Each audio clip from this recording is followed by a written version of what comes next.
otra cosa, ¿verdad? Pero lo importante es que también esto con el tiempo fue cobrando mayor seriedad. No es que la gente llama a estas líneas, por ejemplo, de ayuda telefónica para hacer bromas, sino realmente porque está necesitando algo. Entonces, cuando a ustedes les toque estar del otro lado, eso es muy importante, ¿verdad? Tratar de mantener siempre esa seriedad, por más de que a lo mejor la persona solamente les esté haciendo una broma, pero tratar de canalizar adecuadamente eso, ¿verdad? Bueno, entonces respetuosamente despedirse de esa persona y decirle que mientras está realizando algún comentario o alguna broma, entonces que este servicio puede estar necesitando otra persona, entonces le agradeceríamos que no vuelva a llamar, ¿verdad? Salvo que exista alguna necesidad puntual. Como les digo, esto también en este tiempo obviamente fue cobrando así como demasiada importancia, ¿verdad? Y la gente se fue adaptando también a esta modalidad de servicio. Se mantiene el anonimato del usuario y hay como una cuestión de identidad escudada, le dicen, ¿verdad? En el sentido de que la persona, nosotros no le conocemos directamente. Si necesitamos el nombre, los datos de la persona, se registra también eso. Cuando a ustedes les toque, por ejemplo, hacer ese tipo de intervención, van a tener que tomar todos los datos porque justamente eso es lo que se solicita, ¿verdad? Seriedad al hacer una denuncia, un pedido, un reclamo y más todavía cuando uno necesita algún tipo de contención. El anonimato del usuario en el sentido de que yo no voy a estar publicando por todos lados, ¿verdad? Los datos de esa persona, por más de que esté en una situación crítica, entonces uno tiene que manejar con cuidado los datos personales. Identidad escudada en el sentido de que no se le ve a la persona, salvo que estemos haciendo por videollamada. Pero por lo general es una llamada telefónica, ¿verdad? No necesitamos que sea precisamente por videollamada. Otro aspecto es que los consejeros también son anónimos. ¿Por qué? Porque uno habla en nombre del servicio, del lugar que está prestando ese servicio.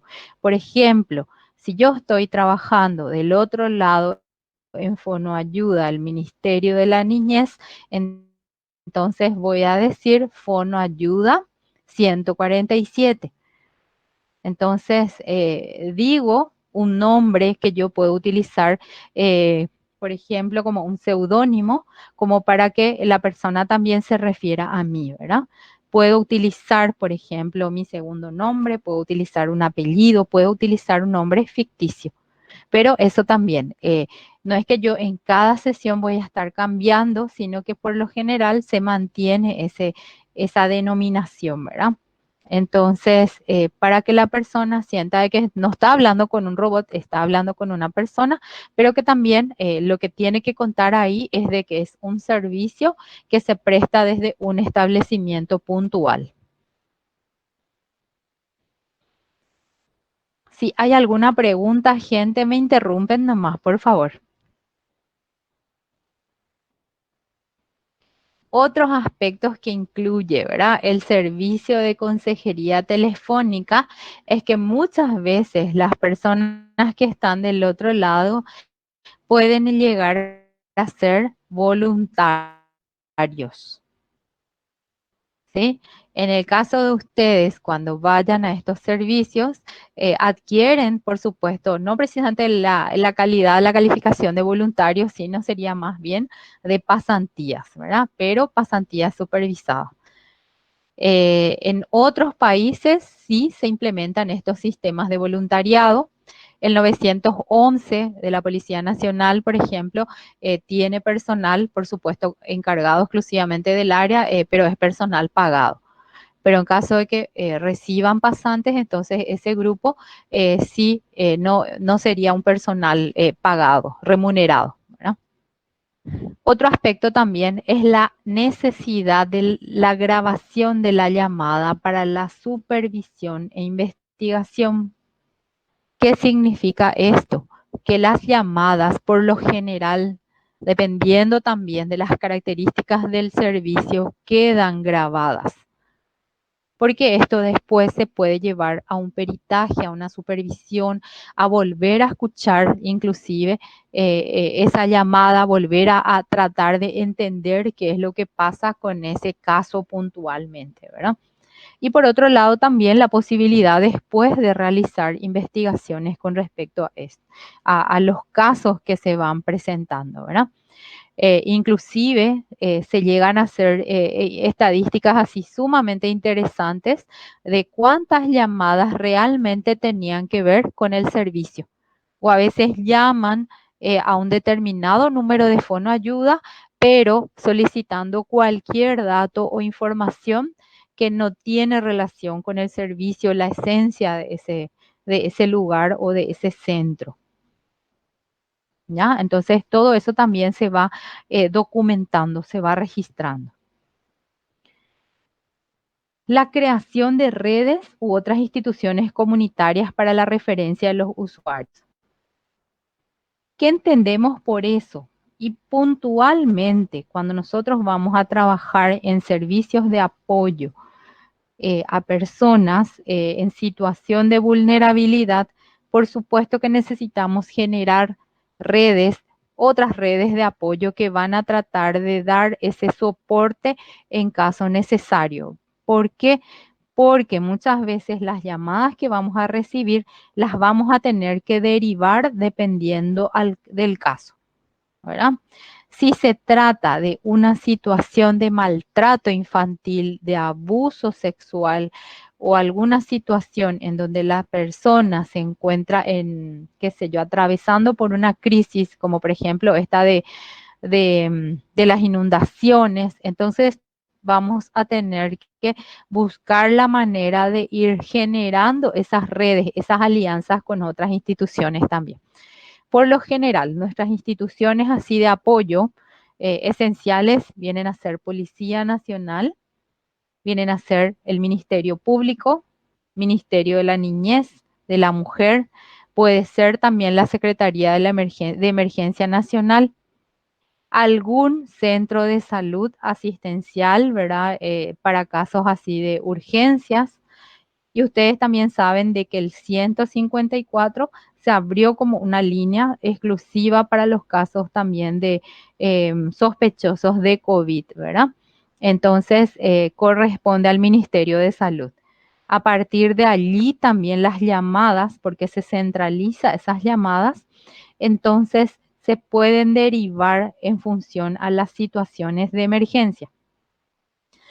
Por ejemplo, llamamos al 144 ante un caso sospechoso, entonces se evalúa la situación, si la persona necesita hacerse, por ejemplo, el hisopado, porque no es solamente para solicitar el hisopado. Entonces se llama para hacer el hisopado. En otros casos se llama y se evalúan los síntomas y en función a eso también se verifica el estado de salud mental de la persona que está solicitando. Entonces, fíjense que ahí hay como toda una red también de apoyo. ¿Por qué? Porque a partir de ahí se pueden generar otro tipo de derivaciones. No va a ser solamente necesito la prueba para saber si tengo o no tengo COVID, sino también para analizar, evaluar si la persona requiere algún tipo de contención psicológica, porque sabemos de que estas situaciones pueden generar crisis en las personas, crisis emocionales en las personas. Entonces se busca las estrategias, se evalúa la manera de derivar en casos necesarios, ¿verdad? Si la persona también va a requerir de algún alojamiento, de algunas instituciones de apoyo, como por ejemplo eh, alguna internación, etcétera, entonces también se va buscando desde ese número puntualmente. Entonces, fíjense que eso es sumamente importante, la posibilidad de considerar siempre esas fuentes de referencia externa, ¿verdad? Los contactos, como solemos decir, ¿verdad? Y tiene que ver generalmente con otras instituciones que pueden apoyar diferentes aspectos o áreas puntuales. El seguimiento de los usuarios. Algunos días después de la llamada al centro, dependiendo del tipo de servicio que se solicite, ¿verdad? Creo que en algún momento también nosotros habíamos hablado de que es sumamente vital saber qué es lo que pasó con esa persona que nos llamó solicitando algún tipo de apoyo. Más todavía si tiene que ver con suicidio, con intenciones, por supuesto, ya de quitarse la vida, personas así en riesgo emocional importante. Entonces, se van evaluando también esas posibilidades de hacer los seguimientos, ¿verdad? Más todavía cuando hay una llamada en el 147 ante situaciones de maltrato, entonces uno necesita saber si la persona llegó hasta donde se le indicó o en qué fase del proceso se encuentra, como para cerrar el caso. O sea, no se cierra así nomás el caso, sino previo seguimiento. Es como que se genera toda una ruta de intervención que se tiene que seguir ante esas denuncias que uno puede llegar a recibir ahí en esa línea, ¿verdad?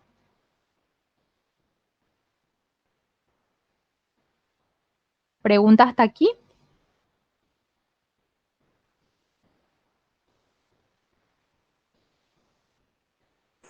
Profe, te quiero consultar algo. Sí, por favor, Eh, consultame. sí, este material que vos estás usando ahora, profe, vos vas a subir a la plataforma. Sí, voy a subirles y tengo otro protocolo también de intervención, de apoyo psicosocial que hizo el Ministerio de Salud. Sí, voy a alzar. Genial, profe. Gracias. Sí, el protocolo, fíjense, yo quiero decir también que lean ustedes, yo sé que están ya de exámenes, ¿verdad? Pero en algún momento les puede llegar a servir. Es un protocolo que justamente se elaboró desde el Ministerio de Salud y tiene que ver con, y nos incluye a nosotros también en todo lo que es la contención, el apoyo psicosocial, le llaman, ¿verdad? Entonces, y contempla todo esto que ya estuvimos hablando, los primeros auxilios psicológicos, la escucha activa. Ellos hablan así en términos más simples, nomás como para que la persona también o las personas entiendan, ¿verdad? Entonces, eso vamos a ir, yo quiero que después ustedes cuando tengan un tiempito también vayan leyendo. Es un material de 24 páginas y como sale como una resolución prácticamente, una guía de intervención desde el Ministerio de Salud y es sumamente útil y práctico también, ¿verdad? Como para ubicarnos en el tema. En la próxima clase nosotros ya vamos a ver lo que es puntualmente el servicio de fonoayuda del Ministerio de la Niñez.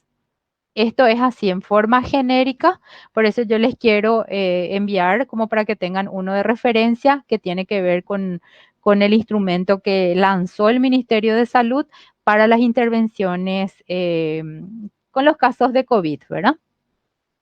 Relacionados con la pandemia. Bueno, acá tenemos el tema del que el consejero telefónico debe reducir la dependencia del usuario, ¿verdad? Esto también es así algo que se fue presentando de manera bastante puntual y varía un poco con respecto a las atenciones que hacemos en otros centros, ¿verdad? Cuando es un servicio de fonoayuda, generalmente lo que se hace es transferir al servicio, ¿verdad? No a la persona orientadora, no al psicólogo fulano de tal, ¿verdad? Sino es el servicio el que cobra, digamos, no quiero utilizar el término protagonismo, ¿verdad? Pero digamos que es el responsable de ese proceso, no es precisamente el consejero individual, ¿sí? Entonces, cuando decimos fono ayuda tanto, entonces la persona tiene que saber de que hay una persona, le toque quien le toque, que esa persona es un profesional preparado para canalizar esa duda, esa consulta o derivar su caso puntualmente en caso necesario, ¿verdad? Entonces, en ese sentido, les hablo ya de la experiencia nuestra de atención psicológica en forma telefónica. Sí, uno asume la responsabilidad individual con respecto a su paciente o a su usuario o a su persona asesorada, ¿verdad? Si, por ejemplo, me llaman al centro psicológico, me van a llamar al centro, pero van a pedir por mí o por otro profesional con quien ya estuvo siguiendo un proceso de tratamiento, ¿verdad? O si es una persona nueva, por supuesto que tiene la posibilidad de solicitar por cualquiera de los profesionales que están ahí, ¿verdad? Y por supuesto, no es que una sola consulta con ese profesional, salvo que sea un caso así puntual nomás de intervención en crisis. Pero si se va a hacer un proceso ya de contención, pero aparte de tratamiento, se va a continuar con la misma persona. En el caso de fonoayuda, ya sea del ministerio, de la policía, del 154, de la mujer, etcétera, no, se llama al servicio y cualquier persona le puede atender. La consejería telefónica es única por su accesibilidad. Eso también hay que rescatar, ¿verdad? ¿Qué es lo que se requiere? Más que nada eh, de un equipo, ya sea un teléfono, ya sea una computadora, ¿verdad? Ya sea un sistema que permita la comunicación entre ambas partes. Y nosotros sabemos de que el medio que más se utiliza y el más formal dentro de todo sigue siendo el teléfono, ¿verdad? Por WhatsApp, no. ¿Por qué? Porque de repente ya se pierde esa formalidad, ¿verdad? No es lo mismo estar mensajeándose que estar conversando telefónicamente. Por más de que también, si de repente escriben los mensajes, eso se puede documentar, eso se puede hacer un screen y uno tiene un registro, pero no es lo mismo, no es lo mismo. Igual, en caso de que una persona llame y esté en una situación de crisis y les dice en ese momento que realmente tiene ganas de quitarse la vida o de que se siente muy mal, de que ya no tiene ganas de vivir, y eso les escribe por teléfono, o sea, les escribe por mensaje, ustedes tienen que guardar, tienen que conservar esa información. ¿Por qué? Porque se documenta esa expresión y así como también lo que ustedes le dijeron en ese momento, ¿verdad? Entonces, ¿qué es lo que muchas veces hacemos? Le solicitamos que, porque si tiene nuestro número de teléfono, obviamente nos va a escribir, nos va a llamar, va a ver la manera de comunicarse con nosotros. Entonces, si es que es así, si uno ya es luego su psicólogo o su psicóloga, entonces, bueno, tiene que ir respondiendo, más todavía si está en una situación de crisis. Generalmente cuando es el servicio, eso ya queda grabado, eso ya queda ahí, porque son aparatos, equipos especializados que permiten el registro de las llamadas, inclusive la hora, cuánto tiempo duró la llamada, etcétera, etcétera. ¿Qué es lo que hace accesible también a la consejería telefónica? El costo. Ustedes saben que todas esas líneas son gratuitas, ¿verdad? Ninguno tiene costo. Inclusive el tema del centro, en un principio, cuando se habló de la pandemia y qué tipo de servicios se iban a ofrecer, entonces se habló de la gratuidad. Después nomás también eso ya se fue modificando, ¿verdad? Pero lo que se encuentra a nivel nacional desde las instituciones públicas son gratuitas, ¿no? Los horarios son espacios que se abren las 24 horas. Entonces, al 147, al 134, creo que es el de del Ministerio de la Mujer, no tengo acá a mano, son el 911 está habilitado las 24 horas, ¿verdad? Entonces, uno en el horario que puede o que necesita, puede hacerlo, ¿verdad? No hay un horario de cierre. No necesita tampoco la persona trasladarse directamente allí, sino haciendo esa llamada ya puede establecer la conexión. Uno a veces dice, no, no sale, está ocupado, no entramos, etcétera. No, la cuestión es que sí puede estar saturado en un momento dado, pero la cuestión es insistir nomás. puede aplicarse entonces en cualquier momento y las líneas están disponibles las 24 horas. Lastimosamente nuestro centro no está disponible las 24 horas, ¿verdad? Porque es un servicio puntual también, pero no decimos que en algún momento, ¿verdad? Se pueda dar esa posibilidad también. En un momento dado se generó como una alianza con el 911 y se tenía así como las prácticas allí en el 911, ¿verdad? Y ahí se trabajaba haciendo guardias.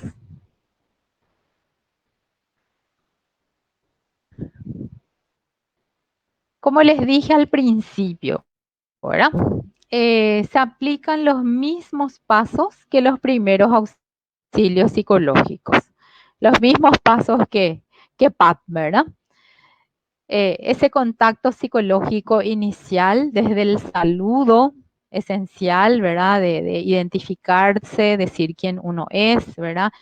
Por más que utilicemos algún seudónimo, preguntar todos los datos que corresponde también a la persona que está del otro lado, es esencial, ¿verdad? Ustedes necesariamente tienen que registrar todo eso.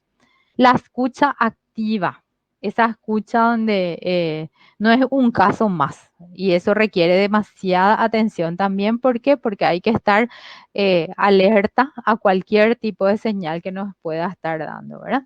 Y si la persona da muchas vueltas, entonces en algún momento también respetuosamente tratar de reformular lo que nos está queriendo decir y preguntarle si eso es lo que nos está queriendo decir, ¿verdad?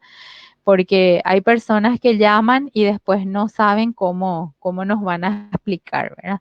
Y fíjense que ahora existe esa, ya la experiencia en que no son solamente adultos quienes llaman, sino adolescentes o niños que tienen acceso al teléfono y tienen la posibilidad de hacer algún tipo de denuncia. Habrán escuchado hablar en estos días de la denuncia que hizo una niña justamente a través de 147 sobre, sobre su caso puntualmente de abuso. Entonces, sí, fíjense que pueden haber así situaciones donde la persona solamente solicita información, como así también la persona está sumamente cargada, tensa, pasando por una situación crítica y necesita contención. El punto número 2, que tiene que ver con identificar y detectar las necesidades, ¿verdad? Que ya también habíamos dicho, prácticamente ahí tenemos el CACIC, donde rescatamos todas esas descripciones que las personas que llaman al servicio nos presentan, ¿verdad? Desde lo conductual o comportamental, desde lo afectivo, desde lo somático, desde las relaciones interpersonales. Entonces, todo eso nosotros vamos indagando, ¿verdad? Por supuesto, esto tiene que ver con ese motivo de la llamada, con el motivo de la consulta. Nosotros podemos tener ya como una guía puntual, ¿verdad? Inclusive así como abriendo llaves como para ir después ordenando esas ideas, porque tenemos que ser también bastante rápidos en poder registrar e ir devolviendo eso que la persona está necesitando. El punto 3 o el paso 3 que tiene que ver con el análisis de las posibles soluciones, ¿verdad? Entonces, las posibles soluciones para algunos casos tiene que ver con, por ejemplo, qué otros recursos tiene, cómo fue actuando, ¿verdad? Cuáles van a ser los primeros pasos que se pueden ir dando, porque acá tiene que ver con el análisis, el revisar con las personas, ¿verdad? Los recursos disponibles como para tratar de manejar ese caso puntualmente, ¿verdad? Entonces es una vez que la persona pudo expresar, desahogarse, quitar, hablar de lo que realmente le molestaba o le está preocupando o cómo se siente, se analizan las alternativas posibles de solución, ¿verdad? Y el cuarto paso con acciones concretas, porque allí también si la persona no está en condiciones como para pensar y ordenar las ideas, por supuesto, necesitamos ser un poquito directivos y reiterar cuáles van a ser los pasos que se van a seguir, ¿sí? Entonces, en el caso, por ejemplo, una niña que llama y denuncia maltrato, entonces automáticamente se le tiene que preguntar si hay alguna persona adulta de referencia confiable con quien uno pueda comunicarse para definir, digamos, los pasos que se tienen que dar, ¿verdad?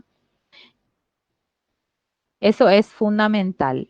Si va a ir a un lugar puntualmente, si alguien va a llegar hasta allí junto a ella, por ejemplo, porque eso puede pasar también, entonces se comunica eso de que van a llegar tales y tales personas, más o menos en tal horario, de que la persona tiene que estar de esta o de tal o cual forma. Entonces, como para poder coordinar las acciones puntuales con respecto al caso que nos solicite, ¿verdad?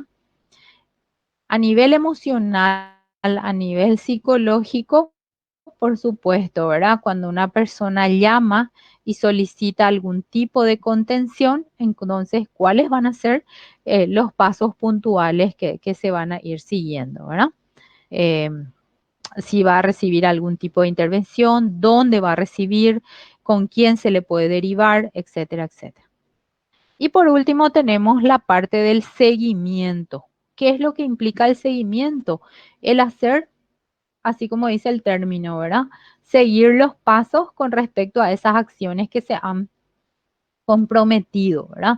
Si se fue donde se tenía que ir, si consultó con quien tenía que consultar, ¿verdad? Porque eso nos pasa también. Viene una persona a consultorio o llama por teléfono a solicitar apoyo psicológico y nosotros hacemos una derivación psiquiátrica, entonces tenemos que tener la certeza de que se fue, que consultó, ¿verdad? Que siguió ese proceso. Si no siguió, ¿verdad? Si no realizó todos los pasos que se le indicó, entonces eso también se documenta, queda registrado por una cuestión legal y de respaldo profesional. Y aparte que también uno siempre quiere saber acerca de cómo se siente, si ya está más aliviado o no su paciente o el usuario, ¿verdad? Y en el caso también de las denuncias que se hacen vía telefónica, entonces, si dónde está su expediente, si el niño fue atendido, si ya fue separado de su entorno, del entorno, digamos, que estaba vulnerando sus derechos. Entonces, ese tipo de acciones que necesitamos también evaluar si se está haciendo o no. Y eso se puede generar como después un reclamo puntual y por supuesto la derivación en caso de que no se fue a la CODENI, quedó nomás en el OPAREI, entonces elevar, digamos, ese caso ya a un nivel superior que correspondería más a nivel ya de fiscalías, ¿verdad? O juzgados, dependiendo de las instancias que correspondan.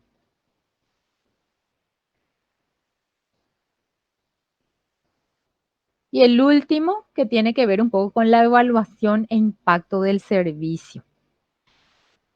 Justamente esto es sumamente importante, ¿verdad? Evaluar qué tan necesario, qué tan relevante o inclusive, ¿verdad? Si realmente tiene efectividad este tipo de servicios. Y acá me gustaría escucharles un poco a ustedes, sí, ¿qué opinan ustedes? Y hay varias así como expresiones ahí que tenemos, ¿verdad?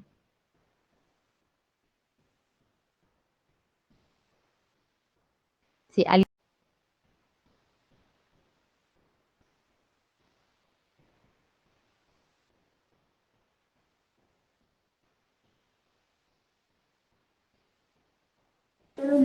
Profe, ¿podrías volver a repetir, por favor? la pregunta, sí. Bueno, me gustaría saber un poco la opinión de ustedes, ¿verdad? En función a lo que escucharon o si alguien estuvo pasando, digamos, por estas necesidades o conocen de algún caso puntualmente, eh, si es efectivo o no este tipo de servicio, ¿verdad? De la atención telefónica. ya sea de contención, ya sea de intervenciones así de tipo fonoayuda. Entonces, ¿qué es lo que ustedes consideran con respecto a esto, a este tipo, a esta modalidad? Gracias, profe. La verdad que yo no tuve experiencias, pero tengo una consulta. Sí,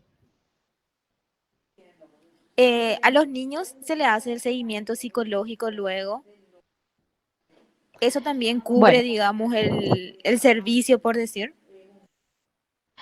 sí, cuando ustedes lleguen al Ministerio de la Niñez, sí, es como llega ahí la primera denuncia, supongamos que se hace la denuncia en ese ámbito, ¿verdad? Si la denuncia corresponde, a veces también son denuncias así, mi mamá me pega, mi mamá es mala conmigo, etcétera, porque a veces los niños inclusive pueden llamar, ¿verdad? Entonces, en esos casos, ¿qué es lo que se hace? Bueno, se trata de indagar al máximo sobre esa situación y después, dependiendo de la gravedad o las situaciones que estén relacionadas, se evalúa con el referente adulto, ¿verdad? En este caso, si está la mamá, está el papá o hay otras personas con quien se pueda conversar. Por otro lado, también se le dice al niño que existe la posibilidad de que él sea evaluado, digamos, emocionalmente, sea acompañado emocionalmente. En esos casos se busca también desde la Secretaría de la Niñez, desde el Ministerio, perdón, a derivar el caso a la CODENI, quien tiene la posibilidad de hacer ya esas visitas domiciliarias, también dependiendo de la jurisdicción, ¿verdad? El Ministerio de la Niñez tiene varios programas, entonces se evalúa a qué área del programa derivar como para hacerle el seguimiento, ¿verdad? Se puede llamar, por ejemplo, al 147 para denunciar que hay niños durmiendo en la calle, por ejemplo, ¿verdad? En esos casos se activa un departamento, una unidad del Ministerio de la Niñez que se ocupa justamente de ir a ver la situación de esos niños que están en la calle y se verifica si hay algunos adultos, si hay personas donde se les puede digamos, llevar, ¿verdad? Si no hay ningún adulto ahí, entonces ellos tienen los que se llaman los lugares tipo refugios, donde se les lleva a los chicos temporalmente hasta que se cuente con los datos, las informaciones de ese caso, ¿verdad? Por eso que el trabajar en red ayuda muchísimo. ¿Por qué? Porque se va a ir trabajando con, si el niño está en un estado, por ejemplo, de abandono, de desnutrición, si el niño tiene que ser evaluado médica, clínicamente, entonces la secretaría se ocupa hasta que se encuentre a los adultos responsables, ¿verdad? Entonces se generan, activan determinados mecanismos que den ese apoyo dependiendo de la necesidad puntual. Si son chicos ya adolescentes, ¿verdad? Y que te dicen, no, yo vivo en la calle, no sé nada de mis padres, entonces se busca la manera de registrar eso ya a nivel de fiscalía y por supuesto o de juzgados y eso se les lleva después a los hogares donde ellos reciben un tratamiento, en el caso, por ejemplo, de adolescentes en estado ya crítico, los adictos, por ejemplo, ¿verdad? Eso así puntualmente. La atención psicológica a niños se puede realizar dependiendo de la edad. Si yo necesito hacer una atención psicológica para un niño de 4 o 5 años, probablemente sea muy difícil conversar telefónicamente, pero sí ver las estrategias de abordaje con los padres.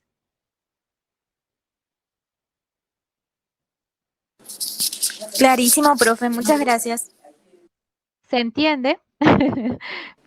Sí, profe. De mi parte, sí.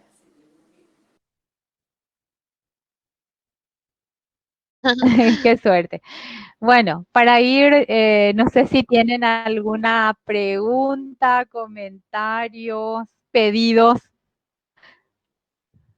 Tengo un pedido que, bueno, voy a estar canalizando en estos días, que es desde habilitar entonces la plataforma para algunas personas que no tuvieron tiempo de presentar algunas tareas, ¿sí? Entonces voy a habilitar eso. Profe, Gracias, yo tengo profe. una consulta. Otra consulta. Sí, te escucho. Dale, te escucho, Angie. Profe, nosotros vamos a tener más Les, tareas. sí, ¿Cuándo más o menos? ¿O ya no? sí, ¿O vamos a esperamos las tener prácticas? tareas, porque sí, sí, sí, lo vamos a hacer hasta que nos habiliten las prácticas. Vamos a ir acumulando igual horas hasta que nos habiliten las prácticas. Profe, Total, eso van a ir acumulando ustedes, ¿sí? Eso no va a ir en detrimento, digamos, de la cantidad que ustedes van a ir acumulando, ¿sí? Yo no les quiero nomás ahora llenar de tareas como van a estar con los exámenes. Entonces vamos a tratar de hacer una tarea un poquito más grande, tipo de 10 a 15 puntos, como para que eso también eh, después vaya sumando las horas, ¿sí? Entonces, no les voy a dar varias tareitas, sino que les voy a dar una un poquito más grande como para que realmente tenga en relación a la cantidad, que acumulemos más horas, ¿sí? Sí, profe, gracias. Profe, una consulta. Decime. Con respecto a lo que usted dijo Sí, claro. que Fonoayuda no tiene atención 24 horas, ¿por qué eso es, profe? ¿Porque no hay rubro, porque no hay gente, porque es un voluntariado y a lo mejor no se consigue? ¿Cuál es el motivo? Porque a mí me parece que durante No, no, la no. noche Fonoayuda, madrugada, sí, sí le sí. escucho. Lo que nosotros los del centro somos los que no tenemos 24 horas. Pero Fonoayuda de la mujer, de la niñez, 911, 154, trabaja las 24 horas. Ah, ya entendí mal entonces. Gracias, profe. Sí. Nosotros como centro es que no tenemos. Nosotros como centro, como facultad, digamos, ¿verdad? Ahora entendí. Igual, Gracias. si hay alguna emergencia, y eso nos pasó también a nosotros, eh, desde el inicio de la pandemia fue circulando un flyer, por ejemplo, donde estaban nuestros números de teléfono, ¿verdad? De todos los que integramos el equipo del centro. Y sí les comento que igual recibíamos llamadas inclusive a las 10, las 11 de la noche, ¿verdad? Porque era como que teníamos que estar de guardia en caso necesario. Y realmente las crisis por lo general no se presentan a las 10 de la mañana, a las 3 de la tarde. Las crisis por lo general se desatan prácticamente, las crisis emocionales durante la noche. Es el tiempo, parece, de donde uno se siente así como más vulnerable. Y como decís, sí, se requeriría de ese servicio 24 horas. Gracias, profe. De nada. profe, Sí, Carmen. con respecto a las prácticas, todavía no tenemos fecha prevista para comenzar las prácticas presenciales. Mi- Sí, mira, nosotros esta semana nos reunimos de vuelta con la profe Rosa, o sea, nos vamos a reunir la semana que, hoy ya es viernes, la próxima semana, como para ir evaluando un poco cómo podemos hacer, ¿verdad? Inclusive en caso del centro también, aquellas personas que se van a anotar con nosotros, vamos a ver si no podemos hacer tipo las conexiones en grupo, ¿verdad? Como para poder escuchar los casos que se nos presentan, ¿verdad? Entonces eso vamos a estar conversando con la profe Rosa y vamos a ir viendo cómo, ¿verdad? Porque ella nos plantea la posibilidad de hacer role playing y todo eso, ¿verdad? Pero siempre es importante escuchar un caso verídico, ¿sí? Eso le voy a estar yo avisando. Por de pronto, yo estuve también en contacto con gente del Ministerio de la Niñez. Sí hay necesidad de recursos, por supuesto. Ellos hablaron de que se saturaron en todo este tiempo por el tema que estaban también trabajando por cuadrillas. Hubo gente también con COVID dentro de lo que es el plantel. Entonces, todo eso también genera así como mucha vulneración en este tipo de servicios, ¿verdad? Entonces, ellos van a redefinir más o menos el 20 por ahí de febrero cómo van a continuar, si ya van a volver full time todos los colaboradores o cómo va a ser el sistema. fíjense que cada semana es como que hay novedades, ¿verdad? Entonces, con respecto a eso también, la primera instancia, quien habilita para el tema de las prácticas, inclusive pasantías, tiene que ver un poco, en nuestro caso, el rectorado, pero en función a los lineamientos del Ministerio de Salud. Y en el caso del Ministerio de la Niñez y la Adolescencia, en función a lo que decreta, por ejemplo, el Ministerio de Salud. Entonces, a mí me dijeron que más o menos el 20 de febrero se tendría alguna novedad o alguna información con respecto a esto. Bueno, por eso les decía yo que les quiero dar una tarea un poquito grande que tiene que ver con la revisión un poco de ese manual de intervención en el caso que ya nos toque empezar a ir al Ministerio de la Niñez, ¿verdad? Entonces necesitamos empaparnos con ese manual que tienen ustedes dentro de la plataforma entre los manuales de referencia. Si no tienen, yo les puedo volver a levantar con esta clase de hoy. ¿Les parece? Sí, profe, súper bien. Para refrescarnos un poco y empezar a empaparnos, ¿verdad? Porque es un material larguito, eh, tiene 146 páginas, es un manual de intervención puntualmente con respecto a fonoayuda del 147. Códigos, el código de la niñez, algunos derechos puntualmente, principios y por supuesto los pasos que se tienen que seguir. Entonces, las personas que van a ir ahí necesitan manejar ese documento. Aparte también, yo les voy a levantar, como les dije al principio, unos lineamientos establecidos por el Ministerio de Salud de apoyo psicosocial en forma telefónica. Entonces, eso también es otro documento de referencia que necesitamos ir leyendo, manejando y sobre esas dudas trabajando también ya en la clase. Clases presenciales en la facultad aún no se han definido. Clases, ¿verdad? Eso todavía no. Salvo que en algún momento se diga por burbujas, por grupos, cuadrillas, etcétera, como se está planteando a nivel de colegios y escuelas. Pero habría que eso, esperar un poquitito que dicen nuestras autoridades.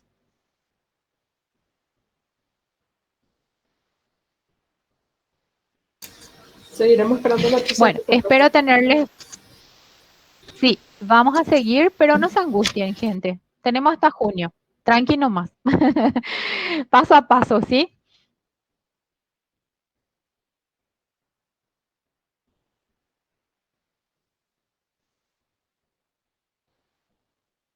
Bueno, gente, un gusto realmente poder retomar nuestras clases y bueno, tengo deudas pendientes con ustedes, así es que voy a tratar de ir poniéndome también al día con eso, ¿verdad? Creo que traté de tomarme unos días y me desconecté un poco y espero que ustedes también hayan descansado por lo menos algo.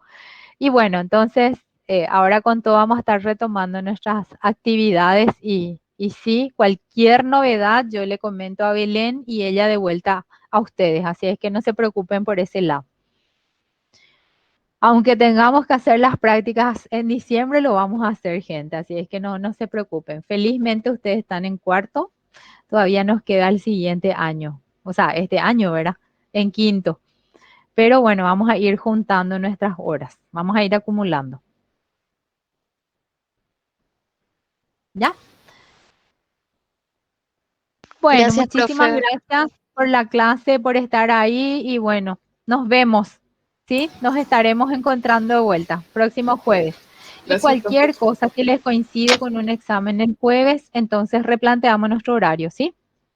De conexión. Gracias, profe. Buen fin de Dale semana. a ustedes, igualmente para ustedes. Gracias. Gracias. Chao, Chao, chao. chao. A ustedes. Chao, chao.